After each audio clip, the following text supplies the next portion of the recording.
Bonjour à toutes et à tous et bienvenue dans Dev Café, l'émission quotidienne que je vous propose et qui essaie de résumer toutes les infos que vous devez retenir autour de l'actualité du développement. Finalement, c'est un peu comme un JT, mais sans les faits divers ni le reportage sur le marché d'un trou paumé.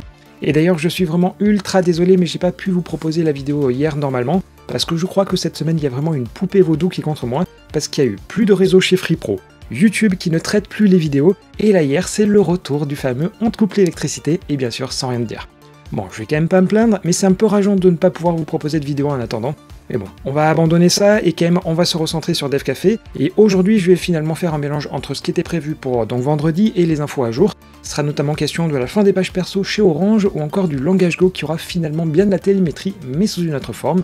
Allez, comme on dit, sans autre forme de procès, eh bien j'espère qu'on est vraiment parti pour cette 201ème.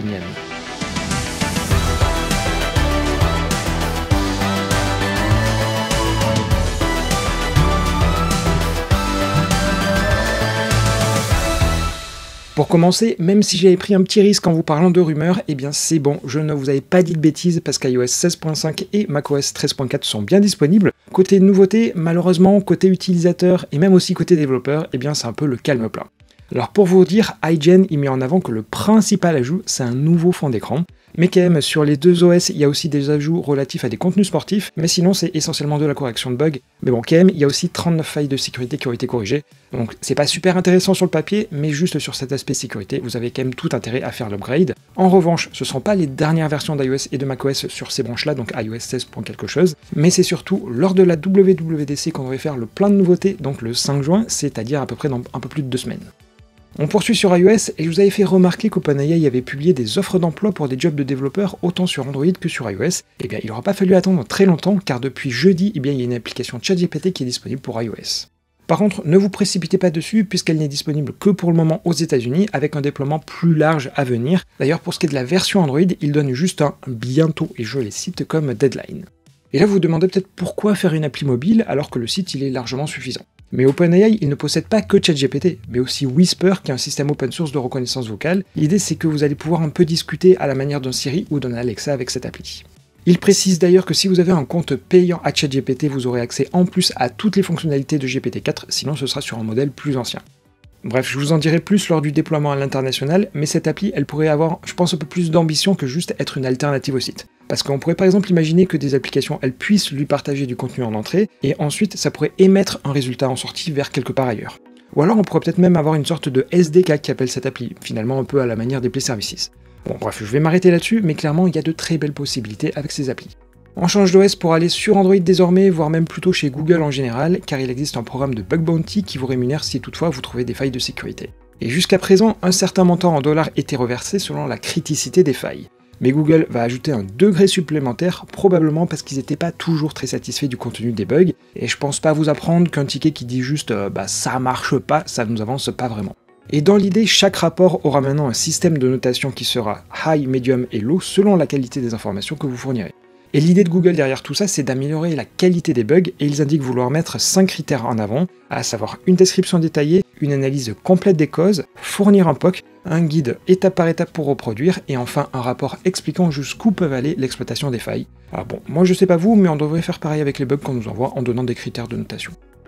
On reste ensuite un peu dans l'univers Android en parlant de Java, mais clairement ce ne sera pas une version qui sera exploitable tout de suite, parce qu'il s'agit d'une nouvelle fonctionnalité qui devrait arriver sur Java 21, c'est-à-dire la prochaine version. Et concrètement aujourd'hui, il y a en Java les patterns et les records, c'est-à-dire exactement ce qu'on a vu arriver dans Dart 3, mais là on est obligé de nommer tous les arguments, en fait on peut pas utiliser par exemple le -bas pour dire que cette variable elle nous importe peu. Et bien l'idée de cette amélioration sur Java 21, ça va justement consister à permettre cette modification en utilisant là aussi le -bas comme variable non nommée. Et pour info, Java 21 c'est prévu pour le mois de septembre, et c'est quand même assez impressionnant de voir le nombre d'améliorations que connaît le langage depuis plusieurs années, comme quoi même s'il a été créé en 95 par Sun, il n'a pas dit son dernier mot. Je continue mes petites transitions, et après Java, je vous évoque très vite Kotlin, et plus particulièrement Kotlin Multiplateforme Mobile, ou KMM pour les intimes. L'idée c'est qu'il facilite le partage de code entre les deux plateformes mobiles, à savoir Android et iOS. Et dans le cas présent, McDonald's vient d'expliquer que sur leurs applications, ils ont de très nombreux cas à gérer sur les langues, où en fait la structure du menu, elle peut changer. Ils sont donc passés par KMM pour ça, et ils ont fait un retour sur l'implémentation dans l'article que je vous montre ici. Bien sûr, comme d'habitude, tout est dans la description pour aller le lire. Allez, on est vers le milieu de la vidéo et donc place aux actus en bref, mais écoutez quand même bien la première info sur le Montana parce que ça risque de changer beaucoup de choses.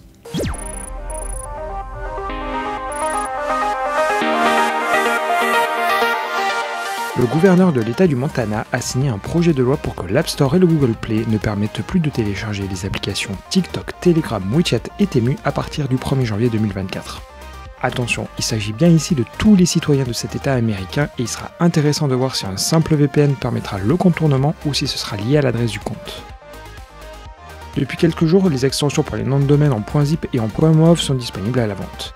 Mais cela éveille des soupçons car en utilisant des caractères Unicode différents pour les slash, on pourrait faire croire à n'importe qui qu'il s'agit d'un fichier légitime alors qu'il n'en est rien. Faites donc bien attention. Ensuite, cette semaine, Google a annoncé supprimer les comptes inactifs dès lors qu'ils ne se sont plus connectés au cours des 2 dernières années. Une problématique persistait toutefois sur les vidéos YouTube, allait-elle aussi être supprimée? Eh bien, en fin de semaine, Google a bien indiqué que ce ne sera pas le cas. Et enfin, imaginons que vous avez 1,7 million de followers sur TikTok et que vos bagages ont été perdus. Et que faites-vous?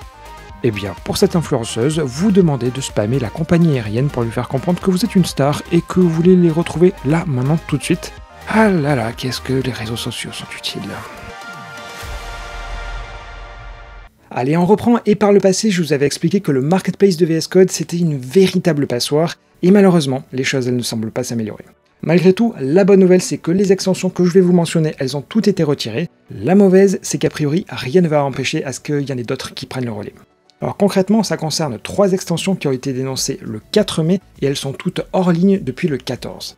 Alors la première, qui était aussi la plus téléchargée, c'était un thème d'Arculadark, mais elle a envoyé en arrière-plan des informations sur votre machine comme son hostname ou son système d'exploitation vers un serveur distant.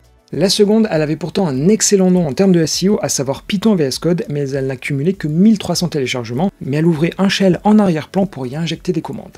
Et enfin, la dernière, c'est à la fois la plus dangereuse et la moins téléchargée, puisqu'elle essayait de piquer les tokens de connexion sur Discord, Chrome ou les navigateurs Brave ou Yandex. Et dans cette histoire, tout se termine assez bien au final, car il y a eu peu de téléchargements, mais tout comme dans les précédentes actus que je vous ai évoquées, il faut quand même que Microsoft fasse quelque chose, parce qu'en termes de sécurité, là ils vont vraiment finir par perdre des utilisateurs. On poursuit, et il y a quelques mois, je vous avais parlé d'une polémique qui commençait à naître avec le langage Go. Alors pour rappel, le langage, il a été conçu par Google, et aujourd'hui il est open source, et Google met à disposition des employés pour justement travailler dessus. Et il se trouve que jusqu'à présent, aucune télémétrie n'est récupérée par Google, parce qu'en fait, rien n'avait été implémenté. Malgré tout, ne pas avoir de télémétrie, ça aide pas vraiment à avoir des retours sur les bugs, ou alors pour prioriser les attentes des développeurs pour en fait faire une roadmap.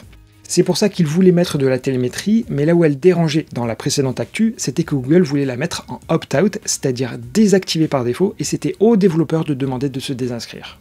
D'ailleurs, sur le sujet Homebrew qui est utilisé sur Mac, ils sont aussi en opt-out, tout comme VS Code par exemple. En revanche, Rust a fait marche arrière sur le sujet. Mais finalement, avec la montagne de commentaires négatifs, Google est revenu avec une nouvelle proposition, pour cette fois-ci de l'opt-in, c'est-à-dire qu'il faut manuellement l'accepter.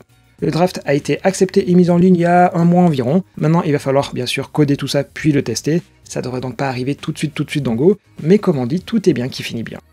Et juste avant d'enchaîner avec le dernier sujet, pour rebondir justement sur cette thématique de télémétrie, je vous avais indiqué jeudi que Steam allait arrêter de supporter Google Analytics, et d'une manière générale, vous êtes aussi obligé de le faire si notamment vous avez des utilisateurs en Europe, car pour rappel, c'est illégal. Et une question qui revient de manière assez logique, c'est qu'est-ce que je peux utiliser à la place? Eh bien j'ai une très bonne nouvelle pour vous, parce que je suis tombé sur un comparateur de 40 solutions d'analytics. Je vous ai bien sûr mis le lien dans la description, mais en plus la comparaison elle a l'air d'être assez impartiale.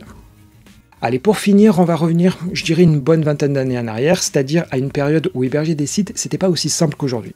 Il y a eu un peu plus tard les Skyblogs, mais c'était surtout la période où les opérateurs proposaient d'héberger le contenu via un FTP, que ce soit chez Wanadoo, Free ou Club Internet. Eh bien, le service existe toujours chez Orange ou Free par exemple, mais bon, il est quand même un peu au fond du tiroir, parce que par exemple chez Free, ils n'ont toujours pas basculé vers le HTTPS par exemple.